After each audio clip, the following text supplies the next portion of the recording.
탄핵 선고는 곧 이루어질 것이라는 이제 전제를 일단 정리를 하면서 제가 이제 좀 더 도발적으로 질문을 김준일 평론가께 한번 드려보겠습니다.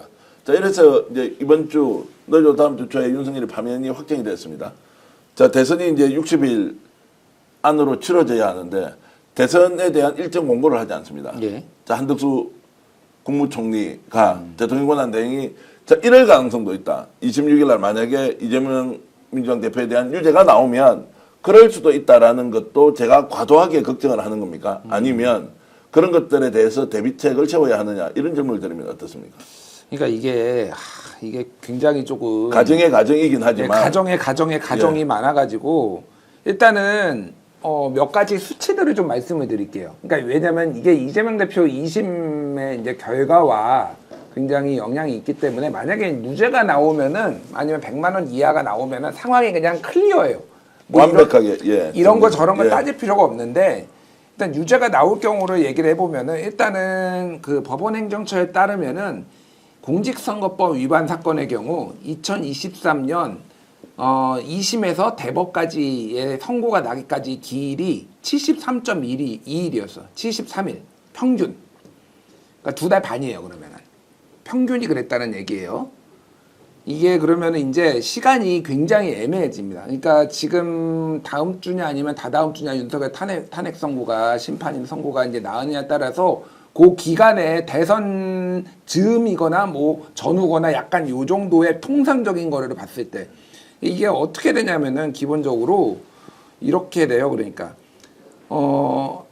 형사소송법에 따르면 당사자는 2심이 끝나면요. 2심이 판결문을 송단받은 날로부터 7일 이내에 상고를 해야 되고요. 상고장을 접수한 후 서울고법은 14일 이내에 소송기록을 대법원에 보내야 되고 그리고 대법원이 당사자에게 소송기록 접수 사실을 통지하면은 상고인은 이로부터 20일 이내에 상고 이유서를 제출을 해야 돼요. 그러니까 이 절차들을 그냥 보면은 그냥 뭐 이 시간만 따져도 한 2달 걸립니다. 기본적으로 그러니까 2달 정도 걸려요. 그러면은 이게 만약에 이재명 대표의 2심이 유죄가 나올 경우에는 이 대법원의 선고 여부를 둘러싸고 굉장한 논쟁이 벌어지겠다. 그러니까 그러면 이제 국힘에서는 대선 전에 선고해야 된다라고 압박을 할 테고 뭐 민주당에서는 선고하면 안 된다라고 할 테고 요즘은 통상적으로 저 지켜야 된다라고 얘기를 할 테고 뭐 이런 식의 논쟁이 벌어질 가능성이 상당히 높다. 지금 상황은 어쨌든. 그래서 제일 깔끔한 거는 이재명 대표가 조금 100만 원 이하나 무죄가 나오면은 이런 논쟁들이 다 의미가 없어요. 하나가 있는 거고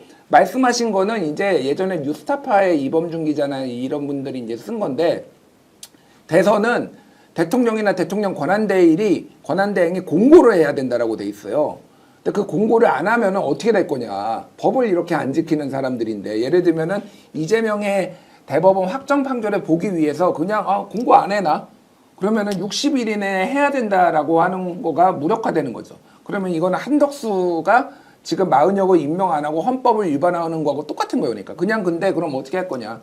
탄핵해야죠. 그러면 뭐 방법이 있겠습니까? 탄핵을 했는데 최상목으로 다시 내려갔습니다. 최상목도 그걸 안 해요.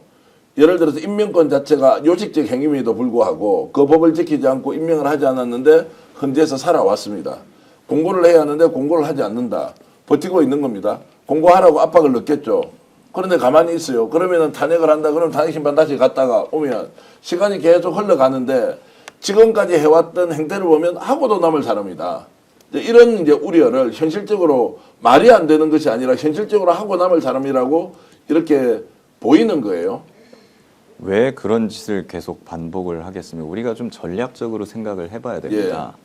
예. 왜 법을 어기는 짓을 밥 먹듯이 그냥 겁 없이 합니까? 처벌을 안 받으니까 그런 겁니다. 네. 그래도 괜찮구나 하고 생각을 하는 거예요. 그러니까 이 사람들에 대해서는 패가망신하게끔 만들어줘야 되는 겁니다. 그래야지 그 이후에 위정자들이 법을 잘 지키겠죠. 우리가 이순신 장군의 어떤 전략적인 면모 이런 거 우리가 좀 생각을 해봐야 되는데 그 한산 거 보면은 적이 사거리에 명확하게 들어올 때까지 절대 발포를 해서는 안 됩니다. 그렇죠. 그 다음에 적이 완전히 들어왔을 때 발포를 해서 일거에 쓸어버리죠. 근데 불안하다는 이유로 적이 코앞에 왔는데 안 쏘고 뭐하냐라는 이유로 원균이 먼저 발포를 해버리죠. 그 원균은 어떻게 됩니까? 망하잖아요. 네. 네, 그렇게 좀 해야 된다는 거예요. 우리가 지금 적들은 뭐 법도 안 지키고 필사적으로 하는데 우리는 뭐하냐라고 아까 말씀을 하셨는데 우리가 그런 빌미를 준 것도 사실입니다. 네. 예. 확실한 걸 가지고서 우리가 진행을 했어야 되는데 확실하지 않은 걸 가지고 어떤 불안감에 휩싸여서일 수도 있고 뭐 어떤 다른 정치적인 압박감이나 목소리 때문일 수도 있고 그렇기 때문에 그냥 불확실하게 그냥 아무 데서나 그냥 막 난사를 해버린 바람에 저쪽에서 절차적인 문제나 이런 것들을 문제 삼아가지고 공격을 해올 빌미를 준 걸 수도 있어요. 윤석열 구속 취소가 그 대표적인 사례라고 저는 생각을 네. 합니다. 저는 공수처로 가면 안 된다고 주장을 했던 사람이에요. 예. 이 수사에 있어서. 그 관련돼서 구속기관이나 이런 것들이 법제도적으로 정비도 제대로 되어 있지 않다는 거 제가 지적을 했거든요. 근데도 검찰을 못 믿는다는 이유로 공수처로 빨리 넘기라고 민주진영에서 네. 엄청나게 압박을 했고 심우정 저는 일부러 넘겼다고 생각을 합니다. 네, 좋다고 그냥 윤석열만 공수처로 넘겨버렸죠.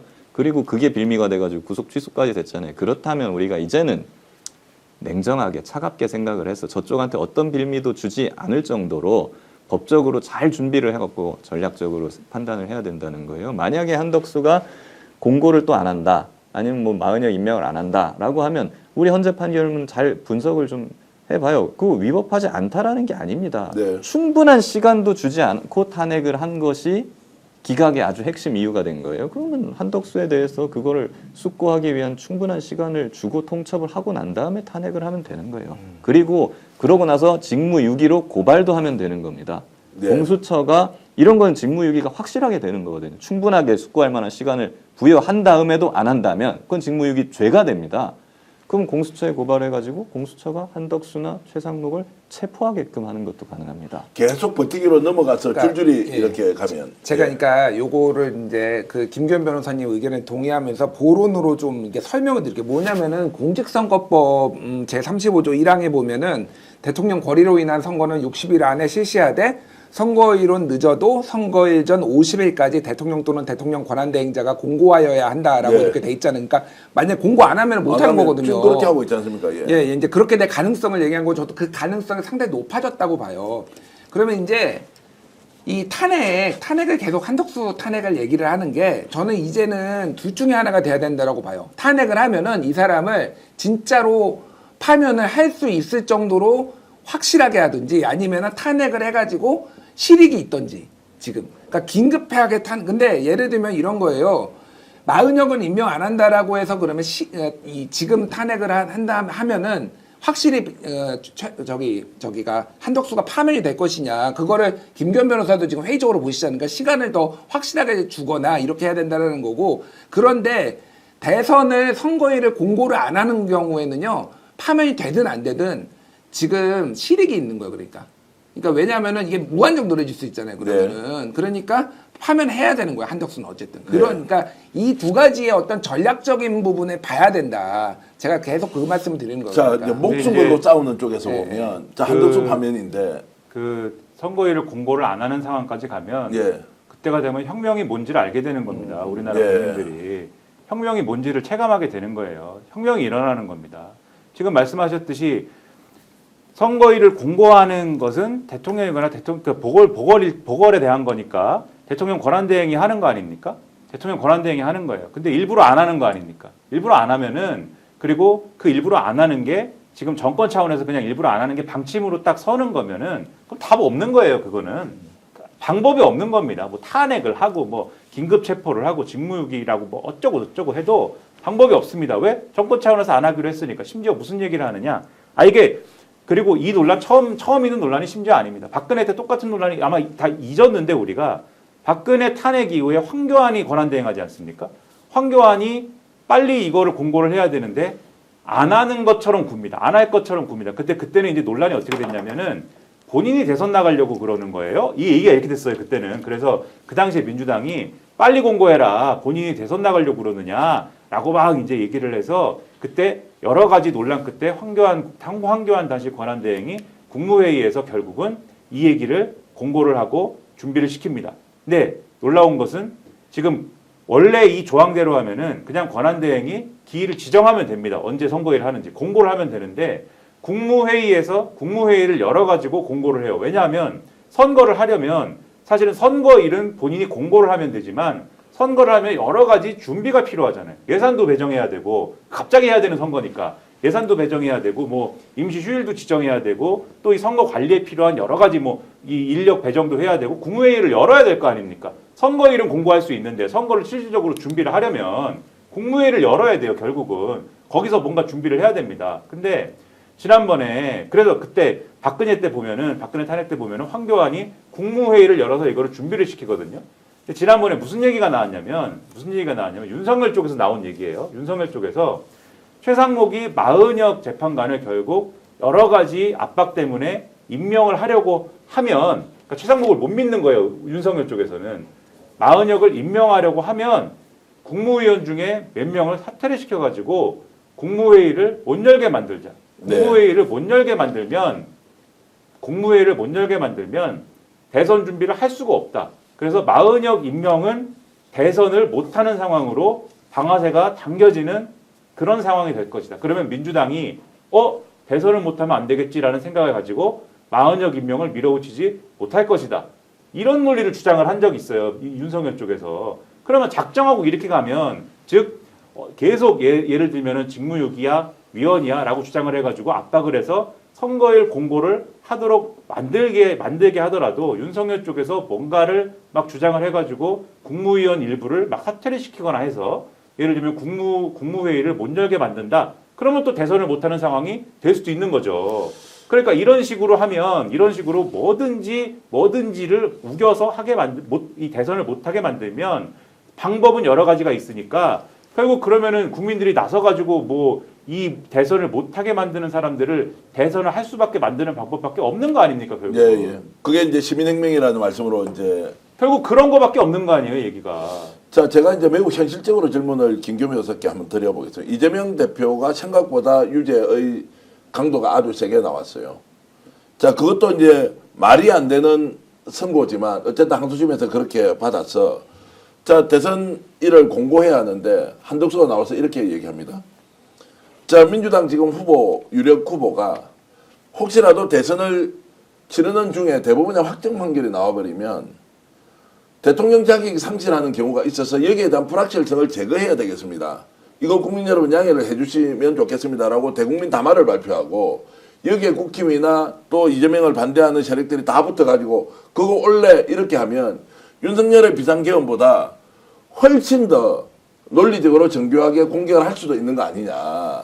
자, 이렇게 되면 국론분열이라는 이름으로 어떻게 되느냐 그러면 실제로 이 프레임을 만들어 놓고 던져 놓고는 한덕수는 빠져버린다. 왜냐하면 한덕수는 이번에 이렇게 하고도 사법 처리를 받을 게 뻔한데 자기는 도망갈 수 있는 빌미를 찾았지 않습니까?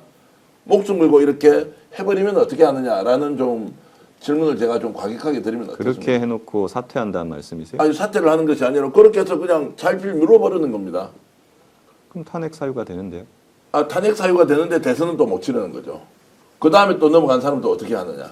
똑같은 방식으로. 너무 가정적인 예. 일단은 이재명 대표가 저는 무죄 가능성이 제일 높다고 저는 보고 있어서 그 가정의 가정이라서 뭐 그 부분에 대해서는 오히려 자꾸 논의를 하는 게 국민적인 불안감만 가중시키는 질문이 아닌가 저는 그렇게 생각이 좀 들어요. 그렇기 때문에 저는 아까 말씀드린 것처럼 원칙론입니다. 네. 예, 충분한 시간, 상당히 숙고할 수 있을 만한 시간을 줘서 최후 통첩을 하고 그것을 어기면 탄핵을 한다. 그리고 고발을 해서 현행범 체포나 긴급 체포, 구속까지도 가능하게 한다. 네. 저는 그렇게 원칙론적으로 가야 된다는 말씀을 드리고요. 근데 이 모든 수단이 만약에 다 무력화되는 사태가 벌어진다고 한다면 그러면 법이 다 지금 없는 상태가 돼버리는 거잖아요.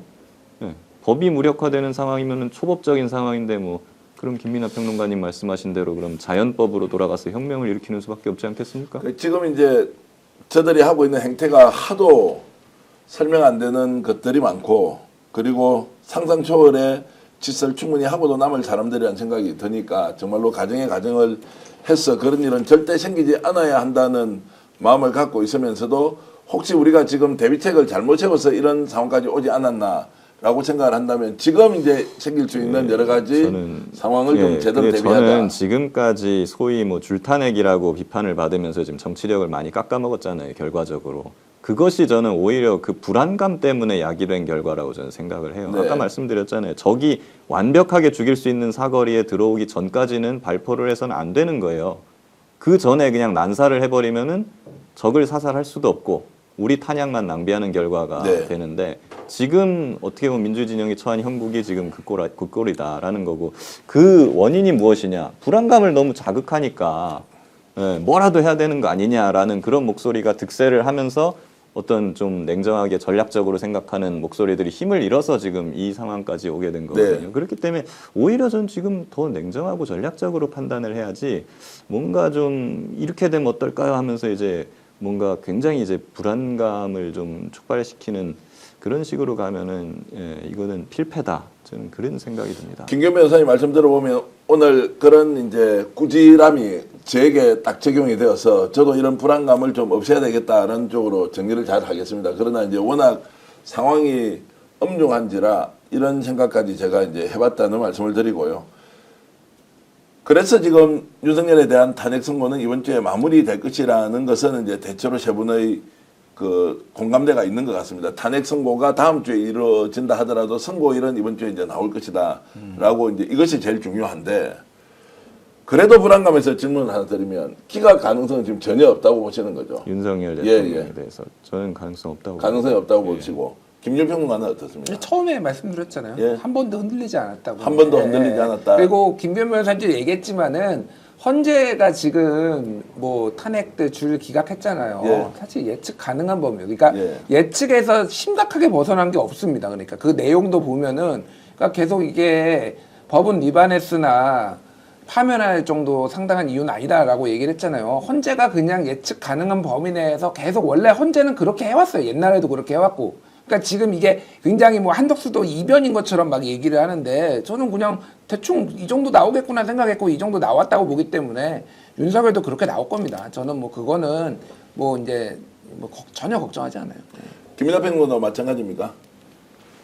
뭐 저도 윤석열에 대해서는 8대 0이다. 네. 계속해서 똑같이 주장을 해왔는데 다만 한덕수의 탄핵 심판 요 결과는 저는 다소 이제 납득하기 어려운 부분도 있다라는 네. 이제 말씀을 조금 드렸는데, 그러니까 나머지 부분, 그러니까 이 5명이 기각을 주장한 것 중에 4명의 재판관에 대해서는 이견이 없습니다. 저도 이견이 없다기보다는 그렇게 예상을 했습니다. 4명에 대해서 그런 논리로 기각시킬 것이다 예상했는데. 요 3명의 보수 재판관 있지 않습니까? 각하를 주장한 분들하고 그 다음에 이제 1명의 김복형 재판관의 논리에 대해서는 이렇게 주장하리라고는 조금 생각을 못했기 때문에 네. 그리고 각하는 뭐 주장할 수도 있을 거라고 봤지만 이렇게 아무튼 이렇게 딱 나올 거라고는 예상하지 못했기 때문에 그런 부분에서 좀 의문이 있는데 어쨌든 결론적으로는 윤석열에 대해서는 저는 뭐 이 8대 0이 나올 거라고 보고 있습니다. 스픽스는 말하는 언론입니다. 대세는 유튜브, 그중에서 스픽스. 좋아요, 댓글, 구독, 알림 설정. 여러분이 저희를 사랑해 주시고 우리가 여러분을 사랑하는 4가지 방법입니다.